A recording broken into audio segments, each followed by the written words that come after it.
All right, kids, welcome to a Wednesday show. Welcome to a Wednesday show. It is absolutely my pleasure to be here. We got a lot of stuff to get to today, just a ton as usual, and I can't wait to get to all of it. Cannot wait. And we are going to continue to focus on and bring the details and bring the context to this situation in Minneapolis. Okay, we're going to continue as it continues to develop and people continue to say things and the FBI continues to investigate or not the agent Ross who murdered Renee Nicole Good. As all of this starts to develop, plus the 2,000 new agents that are going to be introduced into the area, descending upon Minneapolis, 2,000 new agents, which they say, well, we're not here to squash protesters or in any way impinge upon, protesters' First Amendment rights. No. But we will be ready if they cross the red line. And we're here. All these agents are here because we've got this massive Somali fraudulent child welfare network of fraudsters who are taking your money, when the facts actually show that the majority of major fraudsters are white. It is, just another spin job on two fronts. They're going to lie to you about who they're going after and who's perpetrating this fraudulent child care service, fraud on you, the taxpayers. Who it is that's doing this to you, they're going to lie to you. They're going to tell you it's Somali undocumented immigrants. No. They're also going to lie to you about why they're there. 2,000 agents are there to investigate fraud, not squash protest, not squash the rights of protesters in Minneapolis, who they have been deemed to be Antifa, domestic terrorists, activists, or friends of activists who may or may not have ever committed a crime, but we're going to come knocking on your door. We're going to come knocking on your neighbor's door. We're going to find out who's on these group text chats monitoring our movements. You'll be seeing us soon. We got this little list, see, and you may be on it. Okay. Now, Todd Blanche has no problem coming out and doubling down. He says there's currently no basis for a criminal civil rights investigation into the killing of 37-year-old Renee Nicole Good. Why is Todd Blanche saying that? He's saying that because he's the deputy AG. And his civil rights criminal division has declined. Carmit Dillon, she has the head of it, has declined to get involved in this investigation, this shooting, this murder investigation. And again, just to be clear, that is highly unusual. When an officer or an agent kills somebody in the line of duty, the Civil Rights to Criminal Division is first and foremost involved in the investigation because they have to determine whether that agent or that officer violated the victim's civil rights under the color of law or the code of law. Did the victim's rights get violated while this officer or agent was conducting their duty under law? That is a civil rights criminal matter. And that is why they are always involved. Not this time.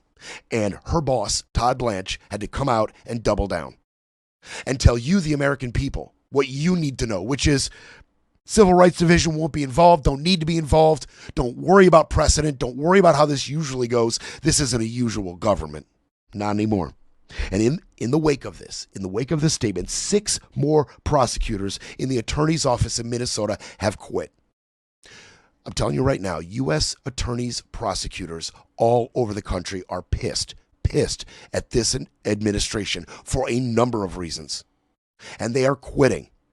And they are declining to do their job because of the unconstitutional or vindictive nature of what they've been asked to do. They are quitting all over the place. And 6 more have quit in Minneapolis. No big surprise there. They're quitting because of the unusual number of FBI agents and other agents that are descending upon their city. Why they're descending upon their city? Because they're claiming they are looking into the fraud. Some of these prosecutors, they were actually doing their job and objectively looking into who was committing the fraud in Minneapolis in concerns of the child care allegations. You see, there were actual lawyers doing their job when Kristi Noem says we've got 2,000 more agents coming to do their job for them. Well, they quit. They quit. They're quitting. Professional attorneys with integrity across this country are quitting. Now, there are other issues being raised about the agent's presence. Not just how many, but who. Who? Who are these masked men? Who are these gentlemen who are jumping out of vehicles, snatching people off the street, and then dumping them in Walmart parking lots bleeding? Who are these people? Who are they?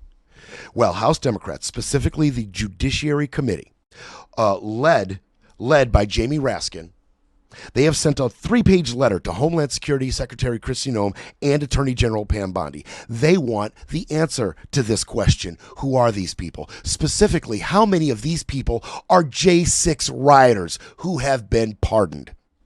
Oh, yeah.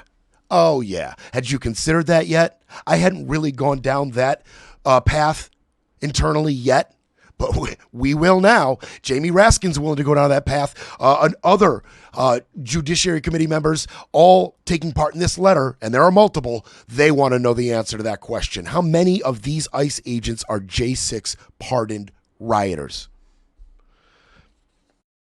It's not clear right now. That's the problem. It's not clear. And there are reasons it's not clear, and we will get to them. We will get to them. You know, it's funny. We don't have to wait for the midterms to watch Donald Trump's power weaken.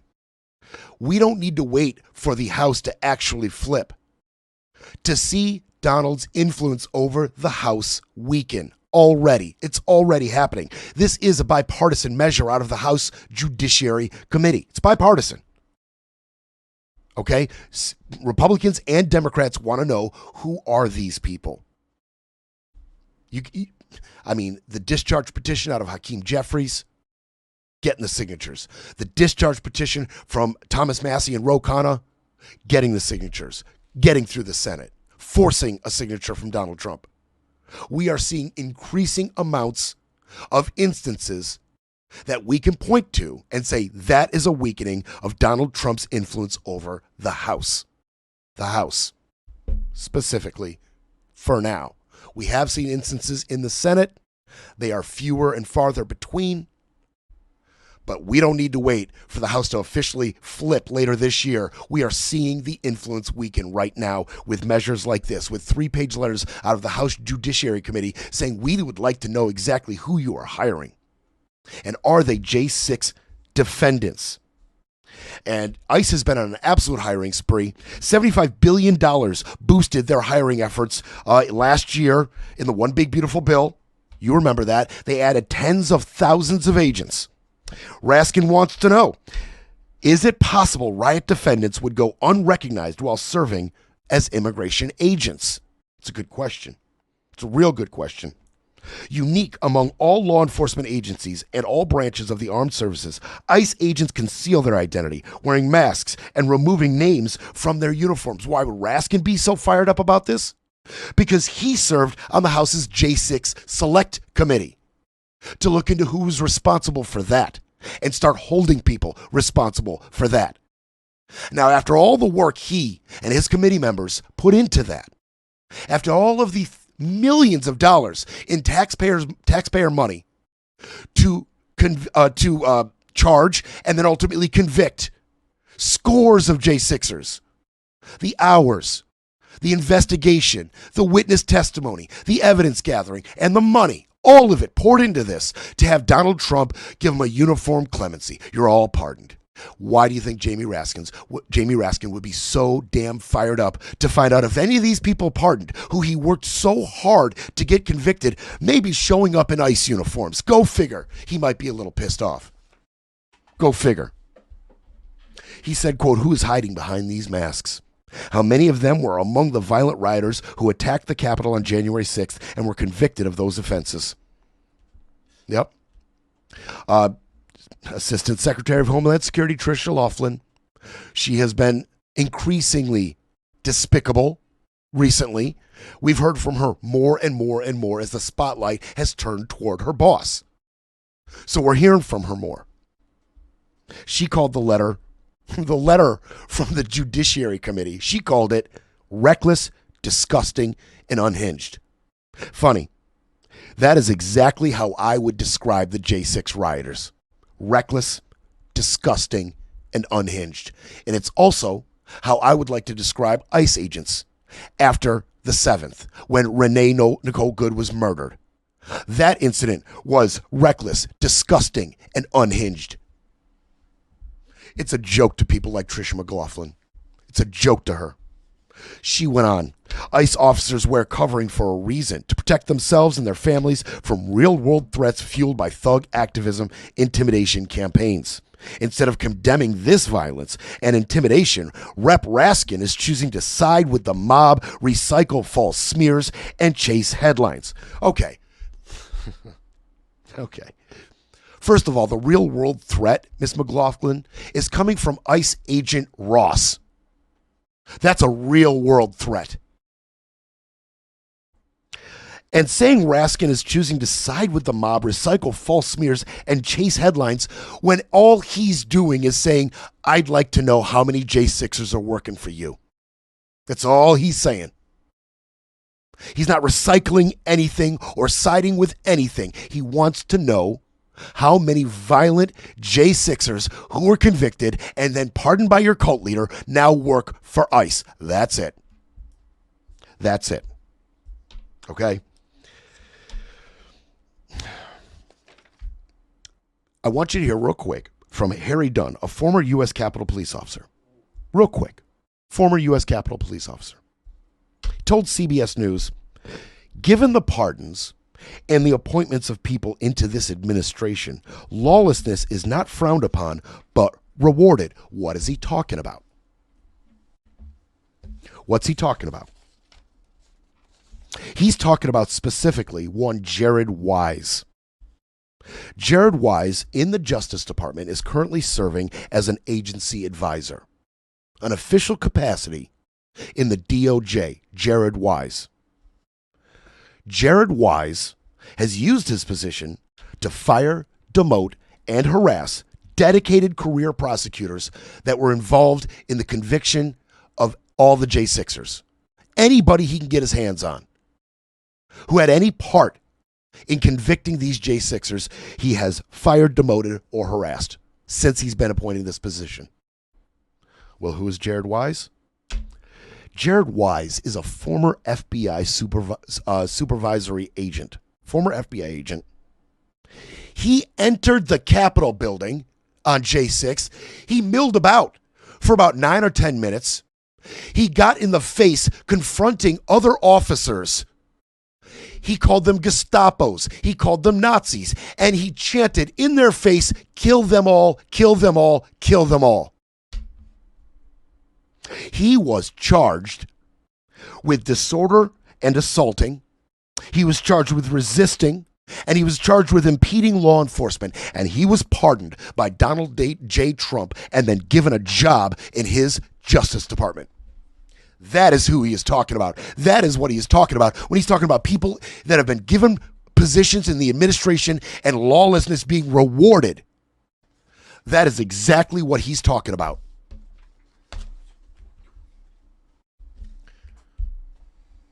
In terms of who's being hired by ICE,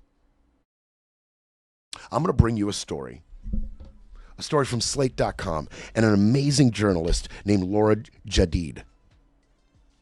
And I'm going to give you, my audience, some insight into how ICE agents are chosen. How J6ers could end up wearing their uniform.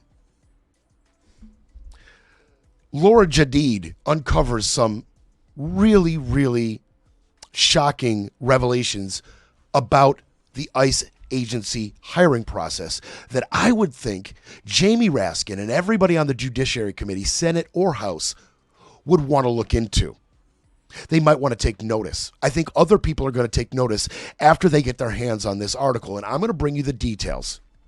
The shocking, and I do mean that, and that isn't hyperbole, the shocking details of how somebody can become an ICE agent.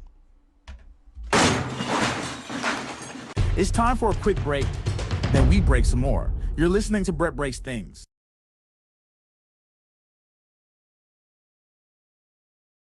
Washington. Breaking news, breaking rules, breaking through. Back to Brett Breaks Things. Oh, man.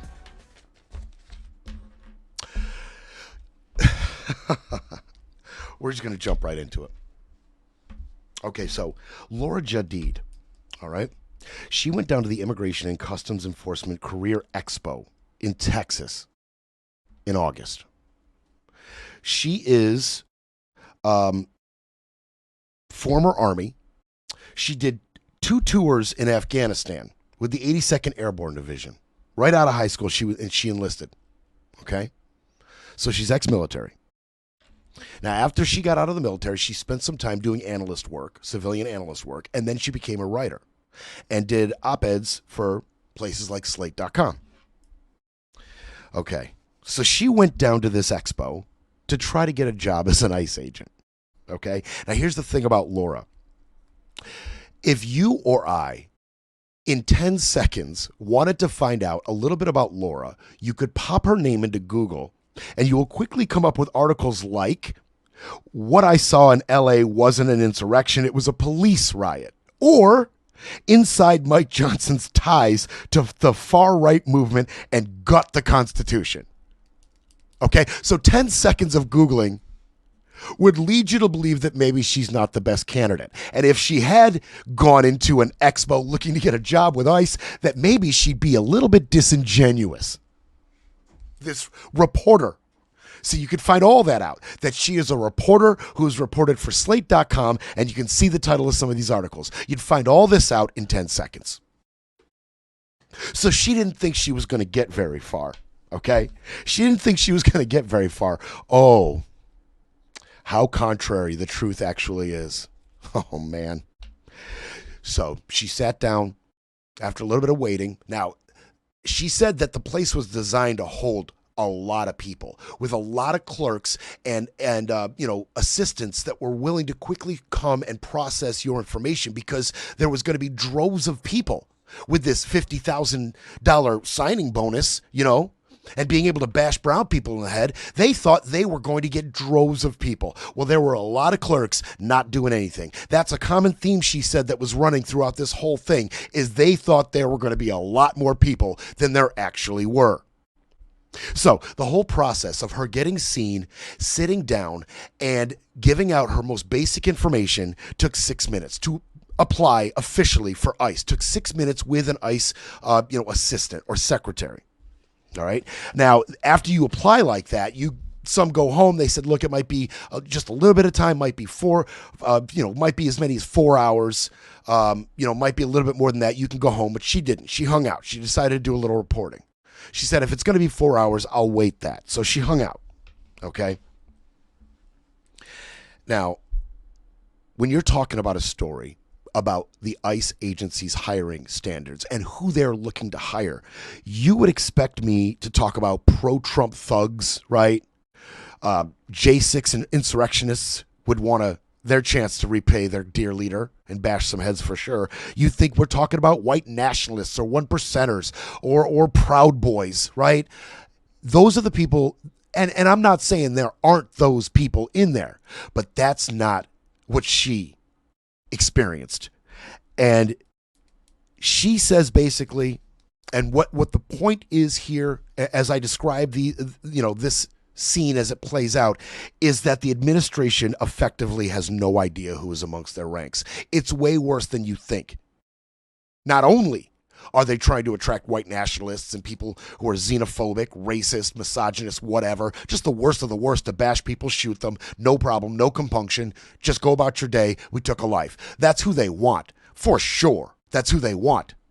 And they are getting those, but it's even worse than that. Because By and large, and how this played out, it is becoming apparent that they have no idea who they are getting.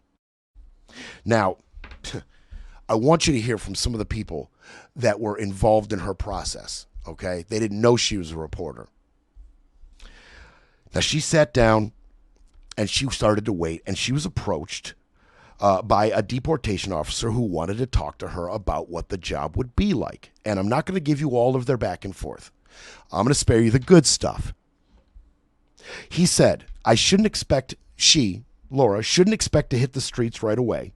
Odds were good she'd get a support position first, something like Criminal Alien Program Office. Let's say, and then he gives an example. Let's say a local police officer arrests someone out in the field for a DUI. It's extremely common. Or beating their wife, or whatever.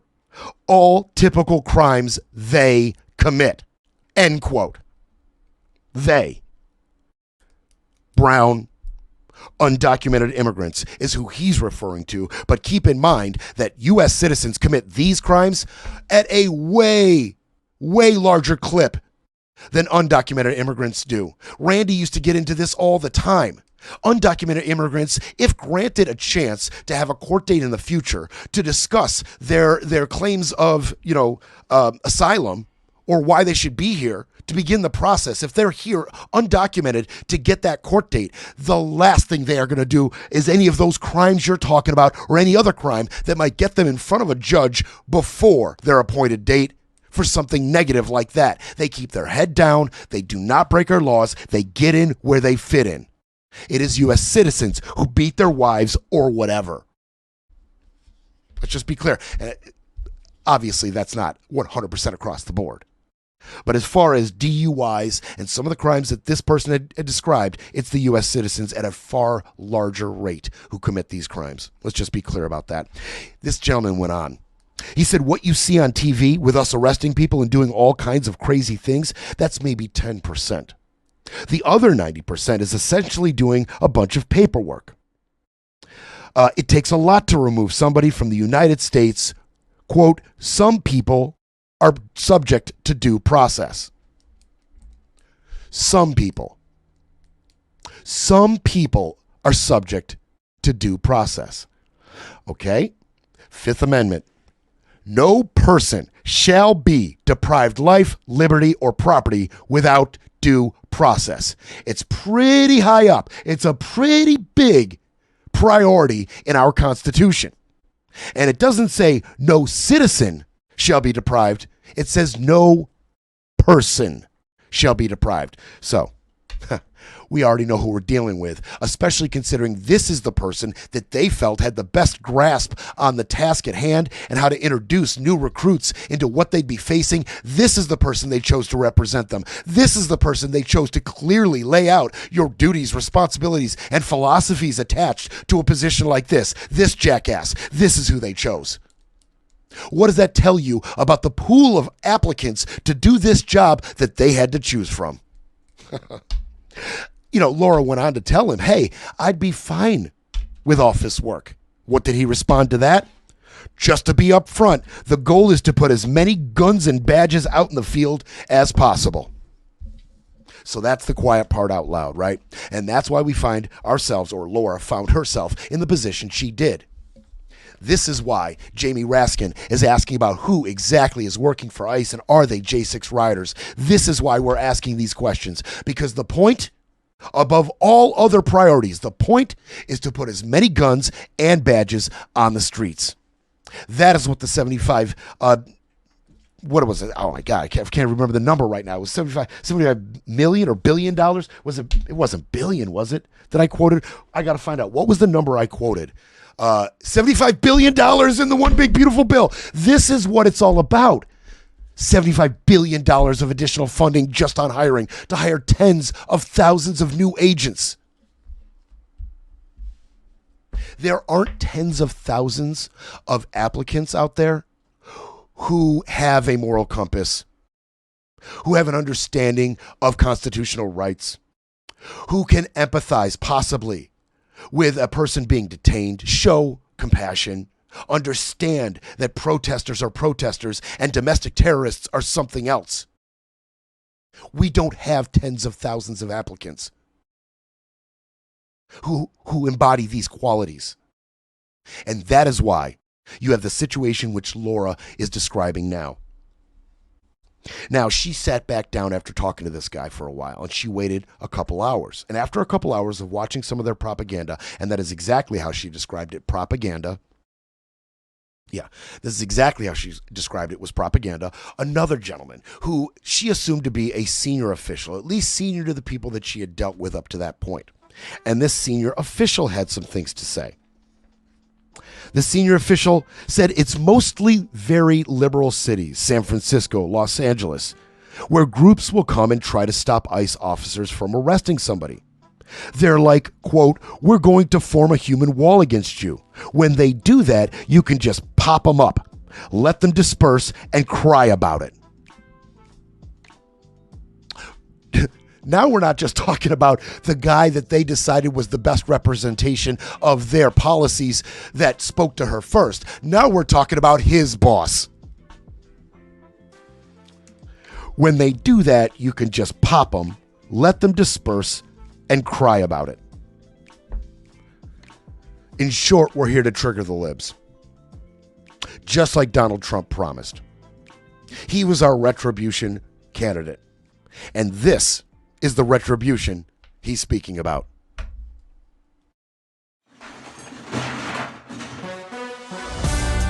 Brett breaks things, fighting for America one mic drop at a time.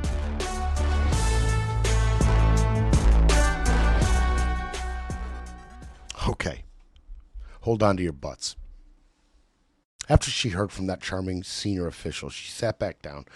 She sat back down for a little while, she waited, and then she left. Okay, so it didn't progress quick enough for her to be able to hang out all day, so she left. And she waited for a response email from them. Hold on to your butts, kids. She waited for a response email. She missed it. She missed the email. If she had gotten the email, if she had seen it promptly, she would have seen that it wanted her driver's license information, an affidavit that she's never received a domestic violence conviction, and consent for a background check. Okay, if she had seen that email, she would have been prompted to do those things. Driver's license check, never received a domestic violence conviction, consent for a background check. Because she missed the email, she did absolutely none of those things. She did none of them. That was on September 30th, I believe. Or no, just a little bit before that. That was in September. Okay, so she received this email, didn't respond to it, didn't give any of that information. She then received a follow-up email from LabCorp saying, thank you for confirming that you wish to continue the hiring process. Please complete your required pre-employment drug test. You see, ICE had just moved forward in the hiring process before she had even given any of that information. She was now, inexplicably, on to the next stage of hiring, which is a drug test. And Laura smokes pot sometimes, which is legal in New York where she lives. And she had just smoked a little pot just before she had received this email from LabCorp, confirming that she's on to the next step of the hiring process. So she said, okay. And she traveled to LabCorp. She peed in a cup and got popped.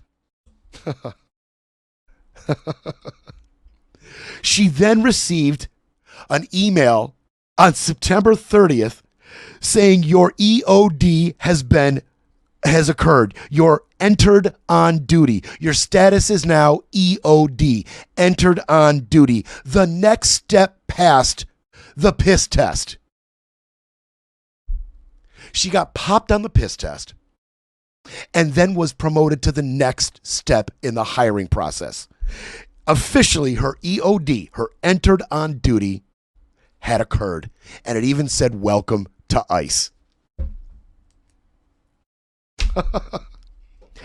On September 30th, it said she had allegedly accepted and welcome to ICE. Your duty location is New York, New York. Your EOD was on Tuesday.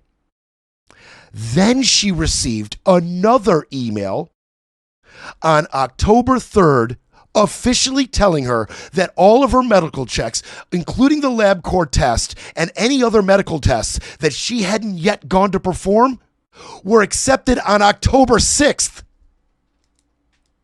She received another email after welcome to ICE saying that her medical exam and LabCorp results were accepted on October 6th. She somehow had time traveled 3 days ahead in time and completed her medical exam. It said her background check was complete on October 6th. It said her medical exam was complete on October 6th. And LabCorp confirmed that she had passed her test on October 6th when she had not. The next step was her signing like official waivers and stuff, right? User or applicant agreements, right? Legal mumbo jumbo, scrolling down and hitting accept. One button. She was one button press away from donning the uniform, wearing a mask, and cracking heads. She was one button push away. No driver's license check. No criminal background check. No background check at all. She failed her marijuana check. She never took her medical exam. And she was accepted into ICE. She said, I was tempted to hit that accept and keep this report going further. But at that point, she said, time to bail and report this. How many people in her position just hit accept? How many drug addicts? How many people who've been hit with DUIs? How many wife batterers? How many people who don't have licenses at all? How many white supremacists? How many J6ers? How many child abusers?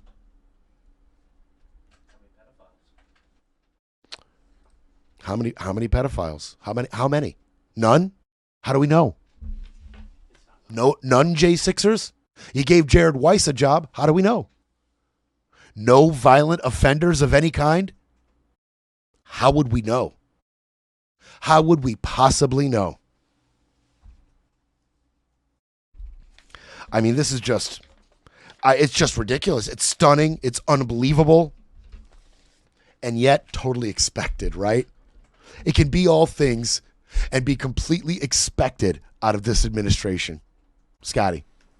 So I've been going through her X account, and man, she's been getting attacked by the right wing over the last 24 hours since this story has come out, as you can expect it. Everything from them claiming it was just a secretary position to she's just straight up lying. And 48 minutes, about an hour ago now, she even got a tweet from the Department of Homeland Security who said, "This is such a lazy lie. This individual was never offered a job at ICE. Applicants may receive a tentative selection letter following their initial application and interview. That is not a job offer. It just means they're invited to submit information for review, similar to any other applicant." And she tweeted that, "Are you sure about it?" with this video here. Oh, Scott, this is big production value here. Nice, Scott, running over to to another video machine. Yeah, so you can see there. This is the dashboard for the ICE recruitment and hiring portal. She is in. What was that? She had received the tentative offer. She had gone through pre-employment. She had been selected. After all the details I just gave you. She had been selected, and she had been offered a final. There's her final offer, and all that was left was her to be onboarded. That was all that left. Through the application status, through the offer, through the pre-employment, where she took the drug test, where she was supposed to get a background check, through all of that to a final offer. Oh, it's still going?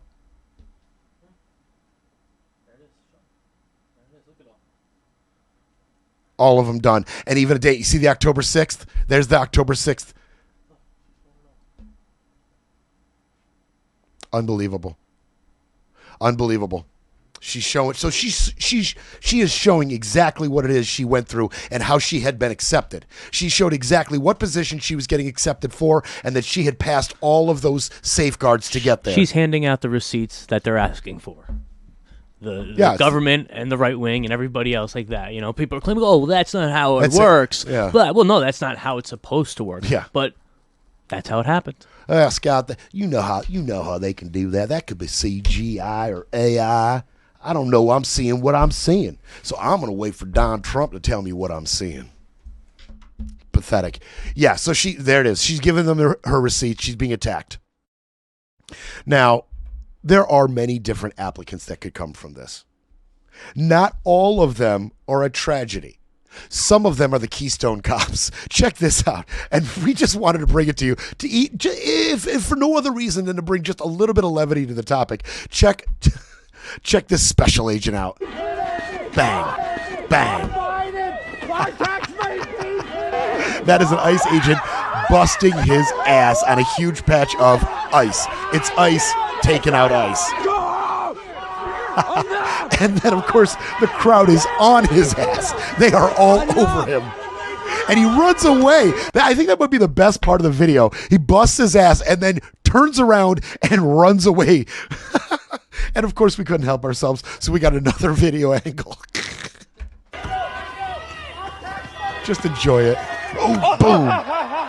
He was in... Pussy! Fucking pussy! Fucking pussy! Yeah, fucking pussy! Okay, we forgot to get the F words out of that one. Sorry. But I think the funniest part about it is he was really in a hurry to go do something that way. And as soon as he busted his ass, he was in a hurry to head the other way. You got Scotty's got something for me. Hold on. You got something for me, Scotty? That's the cameraman. Oh, man. A picture's worth 1,000 words. That is beautiful. That is beautiful. Yeah, Scotty. That was the, if you notice in the video, there was a cameraman standing right in front of him. Yeah, yeah. That's his picture. That's his picture? Yeah, that's beautiful. That's worthy of an award right there. That's beautiful. It is. It is. You said something else about this because you had experienced something. Yeah, no, I could tell. Back in high school when I was like 15, I fractured my tailbone, my sacrum, my coccyx. It was horrible, but it was a similar fall to something like that. And I could tell. It's a family show, bro. What did you injure? The coccyx bone, bro. Not the. Anyway, bro. Take it easy. Come on. Anyway, that first step, you see him stand up and he goes to keep walking forward. And that first step he took, I know that feeling. And it was of excruciating pain, which made him turn around and flee. But even with the amount of pain he was feeling, I'm pretty sure his ego was way more damaged than whatever happened to his tailbone there. I mean, that was crazy how fast he just booked out. I mean, woof. Please.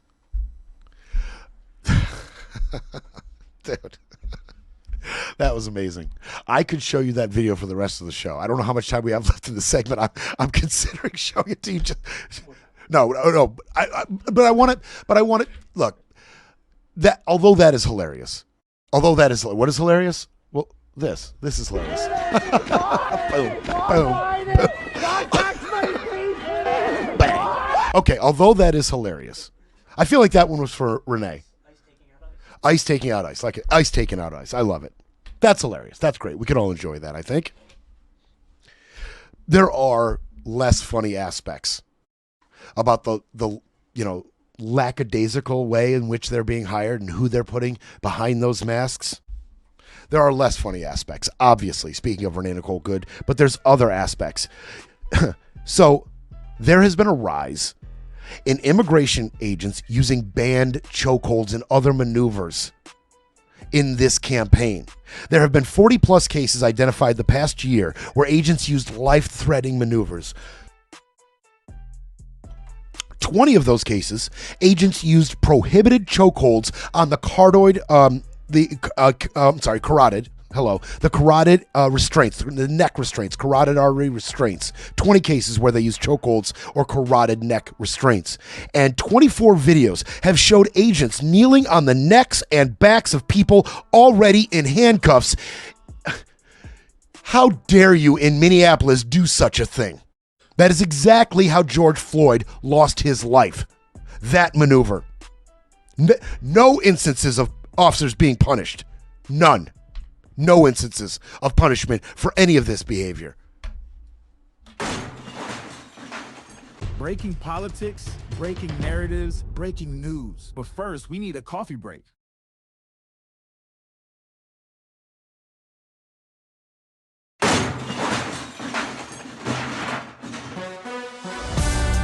Now back to Brett Breaks Things, smashing spin, silencing the noise, and keeping it all facts, no fluff.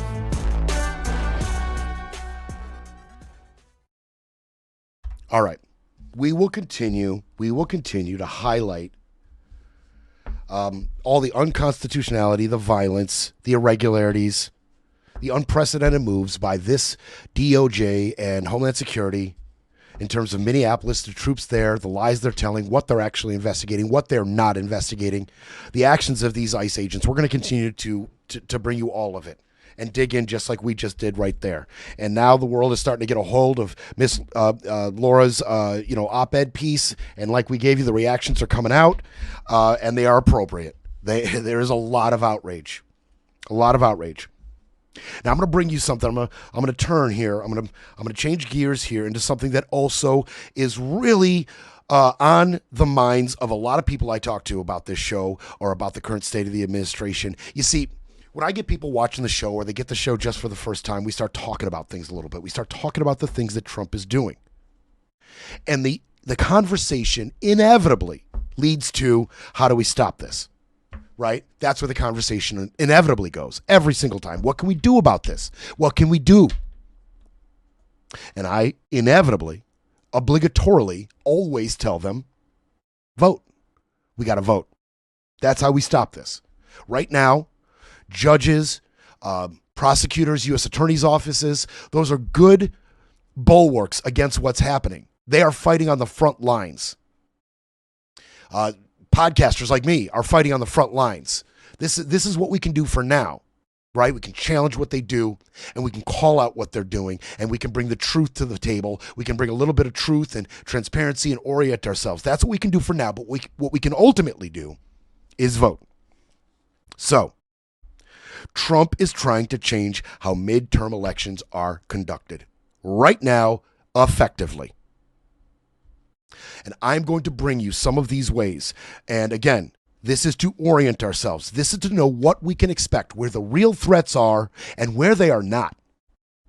And some of the maneuvers and appointments that this administration is enacting to get the results they need. And when I say results they need, not the results they want, I'm talking about results they need.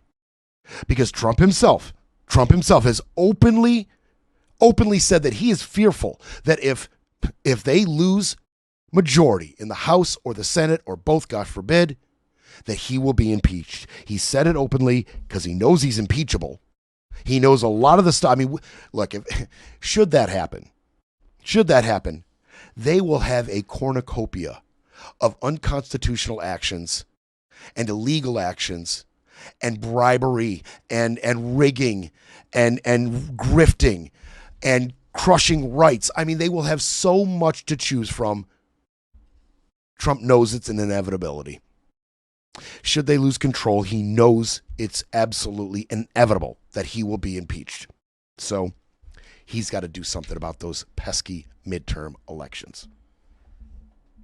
Now, one thing he could do before we get into how he's going to bleep with the elections, one thing he could do to really help his chances is instruct Senate Republican leaders to whip their little group there in the Senate into passing ACA subsidy extensions, and then Don himself signing them. That would go a long way to improving his chances in the midterms. Give us our healthcare subsidies back. We are hurting. Premiums are doubled. Everybody's worried about it. That's one way. That's one thing he could actually do. Better policy. Govern according to the fears and hopes and needs of the people in this country. Since we know that that sentiment is absolutely a non-starter for Don Trump, how else is he going to go about not getting impeached? Let's talk about it. First, we're not going to go deep diving, but he's pushing Republican leaders in states, Republican lawmakers at a state level to redraw their maps. And as you know, my audience knows full well, maps are redrawn after the census. Every 10 years, maps are redrawn. That's the rules. That's how it's been going, but not anymore. And with Trump's push in Texas and then other places, Ohio, Missouri, North Carolina, and soon to be coming to a map near you in Florida, with his push, Democrats have been forced to push back. You know how this has gone. I have detailed this. We all know where we stand with this. He's at about 9+ districts in his attempts. And then, of course, Missouri, Indiana, Kansas, and New Hampshire have stiff-armed him. And the stiff arm in Indiana has been pretty damn public. He applied a lot of pressure to the Republican lawmakers in Indiana. J.D. Vance visited them, phone calls with them. They still said no. Attaboy. And of course, the Democrats have been picking up votes in California, hopefully New York, some other places. So that's one way. Right? I do want you to remember, in terms of that, we have this Supreme Court decision coming on the Voting Rights Act, Section 2 of the Voting Rights Act concerning majority-minority districts. We're not going to do a whole show on what a majority-minority district is, but it is a generally blue district representing the majority of a minority constituency. Enough said. This decision could strike all majority-minority districts down, and that could pump that 9+ number up to anywhere, we're talking upwards, possibly 20+. That might be game over when it comes to redistricting and who won that fight. It's going to be up to the Supreme Court. We have to keep an eye on that. And when that drops, believe me, Brett Breaks Things will be all over that decision. All over it. Now, Trump is also demanding to end mail-in voting. Quote, I pledge to lead a movement to end mail voting and he also suggested that he would issue an executive order to do so. Now, when we talk about some of this stuff that Trump is proposing to do in terms of the election, it's important to remember the Constitution puts states in charge of elections and says that Congress can set parameters for that election. It says nothing about the executive branch or executive orders related to elections. The president cannot set the parameters for an election. Okay? He does not have the ability to dictate voting rules. That's the good. That's the good. Our Constitution is the good. That's the fight. That's what could stop this. And a few other things. Okay? Any attempt to end mail-in voting will be challenged in court.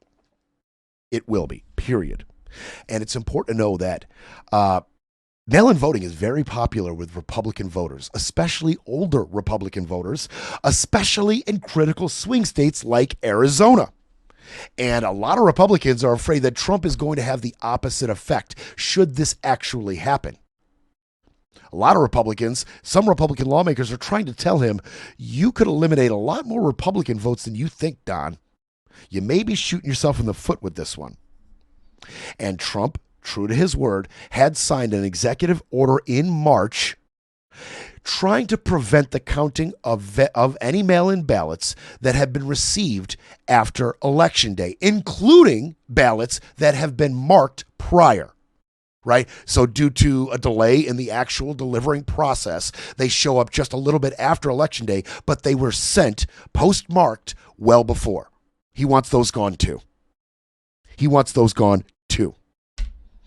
Now, a court did, like I promised, they will keep doing, a court did block that measure, and it is now going to be seen by the Supreme Court in November.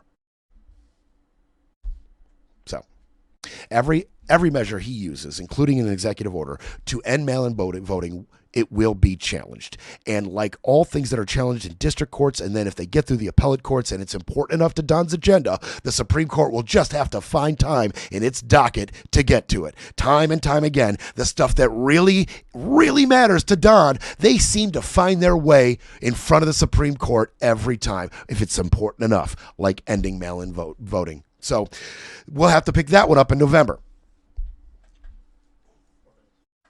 What about the voting machines? Oh, Don and these voting machines, man. That March executive order, that also sought to establish new standards for voting equipment. That's a more murky lane. Can he do that? Well, we don't have to find out just yet, because there are no machines that exist that fit Don's specifications laid out in that executive order. What he's asking for doesn't exist. The only official voting machines, ones that have been vetted and used by us for voting, none of them have the qualifications that Don's looking for. And nobody makes ones that do. So on that, he's just being ridiculous. On that, it's just a talking point, part of his agenda, not real. For now. But in August on social media, he said that he would attempt to end the use of voting machines, calling them a complete and total disaster. Let's say he does succeed in ending the use of voting machines. Let's just play what if for a second. First, know that every state uses them. Every single one. Because they are far faster and far more accurate than humans counting. Ending their use you would have to recruit hundreds of thousands of additional poll workers. Hundreds of thousands would have to be hired to get this done. The results would take weeks, possibly months this way. And they would be followed by multiple recounts and court challenges, because there would be a massive spike in errors in the counting because humans are doing them. Which all of this could, of course, play in Don's favor if spun just right. So, is the point even that voting machines are bad? No. Could the point simply be, let's muddy this whole thing up. Let's just get the whole thing muddied up with mistakes and delays so we can obfuscate and claim and spin conspiracies while all of this takes place. And again, remember, the Constitution says the president cannot dictate the rules in elections. Only states and Congress can dictate rules and, demand how elections will be run, including the voting machines for now. And there's another little sneaky tactic that they're getting into. Another little sneaky tactic that they're getting into right now. And this is more, culture war than anything else. And it as well is starting to backfire, bite them in the ass a little bit. And that is seeking millions of voters' private information. That's right. This administration, the Justice Department, is demanding, although it's in violation of the Constitution, in violation of voters' rights, in violations of a whole lot. They are demanding that states turn over lists of registered voters with their birth dates and their social security numbers on them. Oh, yeah, we'll get into it. Oh, and by the way, we're coming right back. If you hadn't noticed, we're coming right back to go long. It's time for a quick break, then we break some more. You're listening to Brett Breaks Things.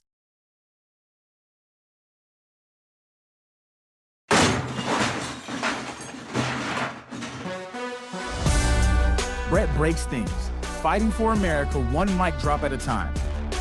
All right, I got to move quickly because I got a ton of awesome stuff to get to here. So, this voter information they want. They have asked 40 states to turn over lists of voter information, lists of voter information, registry information, like I said, social security numbers, date of birth, some other stuff. 10 states have either given over those lists or said they're going to give over those lists. 22 states are being sued by the Justice Department because they refuse to turn over those lists. Of the states that refuse, all of them are blue except Georgia. Georgia also is refusing. Interesting.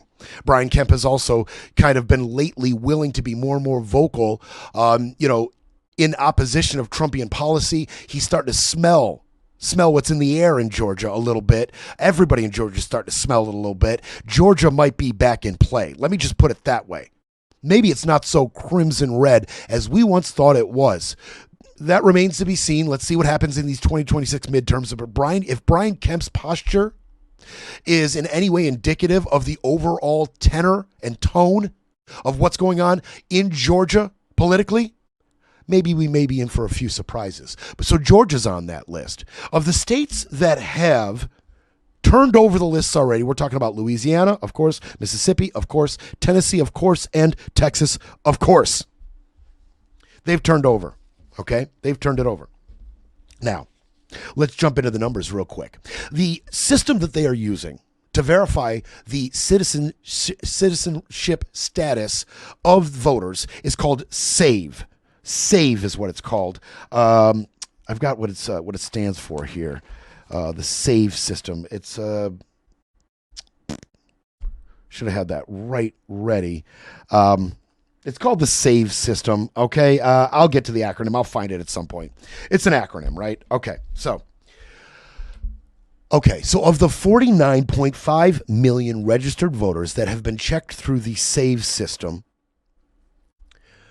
10,000 have been flagged. 10,000 have been flagged. That is 0.02% of the names processed. 0.02% is the number that represents Trump's unbelievable fraud committed by the Biden administration pushing for undocumented immigrants to come over the border and vote. Remember, he said that over and over and over again, right? Claiming that election was rigged for many reasons, but one of the main reasons is that the Biden administration facilitated undocumented immigrants to vote. Well, that surge of voting from undocumented immigrants, that is represented by 0.02% of the people that have been processed so far. 50 million people that have been processed. And how do we know that number is accurate? Well, oddly enough, when it comes to the numbers here in this SAVE system and the numbers that they've uncovered, everybody's being pretty transparent. A Justice Department spokeswoman said the administration believed around 10,000 registered non-citizen voters had been found to this point. Exactly the number that is being reported out of the Homeland Security investigation. So they're all being kind of honest about that. Not only are they being honest about that, they're being honest that the 10,000 number could be a little inflated. They said the verification tool has often already flagged some people who actually appear to be citizens. They're admitting it. For example, in Charlotte County, Florida, they had tried this system. The election supervisor, Leah Valenti, who is an appointee of Ron DeSantis, said that she found that just 15 out of 176,000 names she uploaded to DHS came back as non-citizens. Of those, she found that 3 were mistakenly added to the rolls who never intended to vote. They had been removed. And she also said that 2 others had already sent in documentation to prove that they were naturalized citizens that had been flagged by the system. She said, quote, "We didn't get a mass onslaught of people. We have clean voter rolls." How dare you? How dare you, Leah Valenti? How dare you tell the truth? How dare you, with transparency, sit here and tell the truth about the lack of fraudulent voters in your county? How dare you, Leah? That is not how you do it. That is not Republicanism.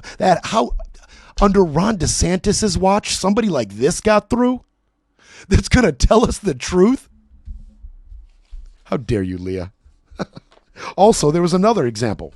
In Missouri, 7 county clerks in December signed a letter sent to House and Senate leadership describing this system as flawed, saying it regularly included individuals we know to be U.S. citizens, our neighbors, our colleagues, and even voters we have personally registered at naturalization ceremonies. In St. Louis, they found that 35% of the 690 people that were flagged in St. Louis were actually citizens.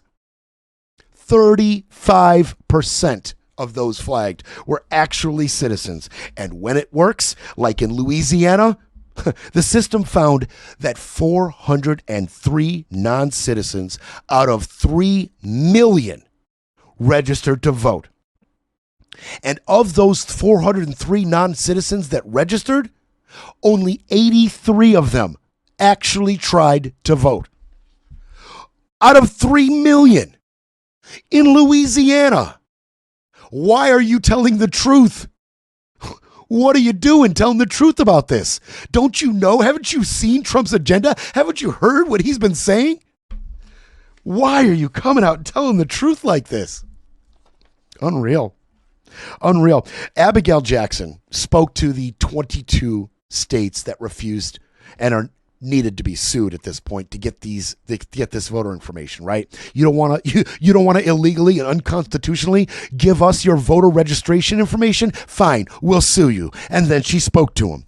She suggested that newly expanded verification program might identify more non-citizen voters if it were used by the Democratic states. Of course she said that. Of course she said that. The numbers would be much more egregious if these Democratic states would cooperate. Quote, this process takes time, especially given strong opposition from blue states with notoriously bad voter roll maintenance that have refused to check their rolls against our SAVE system. Well, I'm sorry, Miss Jackson. They won't play ball. Sorry. They will not unconstitutionally give up their voter registration information. Sorry. Louisiana might play ball. Texas might play ball. Tennessee might play ball. But these 22 Democratic states plus Georgia won't. Sorry, Ms. Jackson. Sorry. The election officials in the Democratic states that we're talking about, they have responded. They say they already have effective ways to ensure only citizens are voting in their federal elections, like they always have, like the red states have, like all states have. We don't need the Justice Department or Homeland Security getting involved in checking our voter rolls. Had to stop there. We got a little drop in service there. I think one of our streams might have dropped. Facebook stream might have dropped and caused a hiccup. So I'm trying to get that straightened out real quick. But all of this will be edited and available in totality on the website and our YouTube channel. Just check that out for the show if any portion of your watching experience got dropped. Allow me to continue. He's mad about Epstein. Oh, yeah. He has complained frequently that Bondi's handling of the Federal Bureau of Investigation files on convicted sex offender Jeffrey Epstein has created months of political and personal headaches for him. That is according to officials familiar with his complaints, somebody in the administration. They continue. When White House Chief of Staff Susie Wiles told Vanity Fair that Bondi whiffed on her handling of the files, Trump told his staff that he agreed with Wiles. So is Susie Wiles about to get Bondi fired? Saucer of milk, table of 2. There's other complaints. Trump is going on social media, right? And he's seeing complaints and criticisms of Bondi online. And then he takes this over to like the younger aides and he's like, could you decipher what this person is saying? Is this bad? What are they saying exactly? Because he just can't understand youth speak, I guess. Oh yeah, he's going nuts. Activists, influencers, podcasters, they're all coming at Pam Bondi. And Don notices, okay? And he notices. At times, Trump has complained directly to her. She has, in months, according to people close to her, have said that she has grown very concerned about her job security. And she's trying to execute his Make America Safe Again agenda, which is really his retribution to her. But she's falling short. She's falling well short. The White House comes out and defends her. But the truth is that everybody is mad at her. Everybody. And it's not just the influencers and the podcasters. The MAGA movement in general is very upset with her. They're upset specifically over the Justice Department's lack of investigation into those who pursued Trump. Specifically, those who pursued Trump's ties to Russia. There's a big MAGA movement that is upset with Pam that people aren't being held accountable for their Russia lies, right? Also, the election fraud, right? They're pissed that Pam has not uncovered exactly who rigged the 2020 election for Joe Biden. They want names. They want people in cuffs. She has not delivered any of this. She hasn't delivered any of it. And if you're thinking, well, she won't fire Pam. It's her AG. Don't forget, he fired Jeff Sessions. He fired William Barr. He will absolutely fire Pam Bondi. He absolutely will. He's not just mad at Bondi. He's also mad at other federal prosecutors that are failing to enact his agenda. And how do we know he's mad at them? Because there was last week dozens of attorneys, U.S. attorneys, who lead prosecutors' offices around the country went to the White House Thursday. And it was supposed to be a ceremonial photo op with dozens of U.S. attorneys and prosecutors. When he got there with them, after Pam went down the line and introduced them all, he then began calling them weak and complaining they weren't moving fast enough to prosecute his favorite targets. Quote, as ineffective, he called them ineffective, saying the group was making it difficult for Bondi and Deputy Attorney General Todd Blanche to do their jobs. His grievances continued. He complained that the Justice Department hadn't yet brought a case against one of his most prominent Democratic adversaries, Senator Schiff of California. And he criticized some prosecutors specifically and said to them, "You've betrayed me." The Don felt betrayed by these prosecutors. But you want to know what the reality is? As upset as Don is with Pam Bondi and Todd Blanche and these U.S. attorneys, prosecutors, they're pissed at him. I'm going to leave you with this. This is why people are quitting. This is why people won't pursue his agenda, won't go to grand juries to get indictments on garbage, vindictive charges, illegal charges. This is why. This is why they're quitting in droves, stuff like this.